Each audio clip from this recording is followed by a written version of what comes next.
And we talk to a lot of guys every year, and I find it funny that each year is a new season. Everybody can't wait to go out and get a brand new bow, but they forget about their release. You know, you see some of these guys are shooting these old releases that's 10, 12 years old and just about to fall apart. And I think people underestimate how important it is to have a good release when it comes to your shooting and how your accuracy is going to be and your consistency. You know, we shoot Scott releases, and there's an obvious reason for that. They've been around forever. They're a guaranteed deal, man. I mean, these things are 100% American made. They've got a can't beat it guarantee, which means if something breaks or something happens, they'll either replace it or fix it, no questions asked, and get it back to you.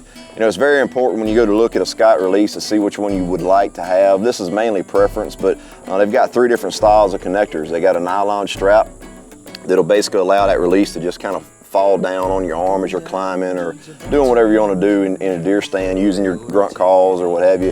And they've got a solid one, which is basically a hard shaft that runs all the way from the end of release all the way back to the connector to the strap.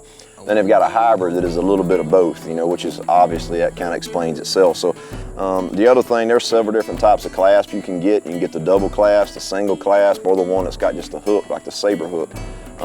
There again, a lot of these are just preference. There's a little bit of advantages one way or the other, but it's really just figuring out what fits best for you. One thing I tell people all the time, just don't go buy a new release, strap it on your wrist, and start shooting your bow and make yourself fit the release. Make the release fit you. Scott releases cater to that very well. Everything, and I mean everything on these releases adjust.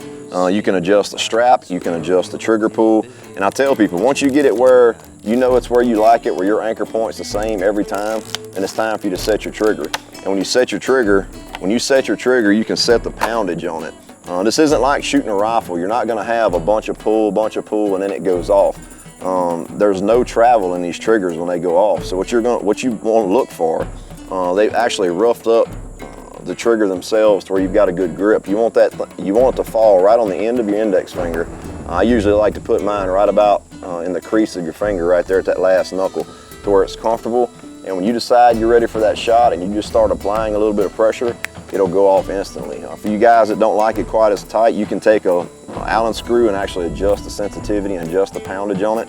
But the main thing is, once you get a release that you're comfortable with, you get it adjust to fit you, it becomes second nature. Just like shooting your bow, it becomes second nature, and you can hold on to that new release for years. It will last you.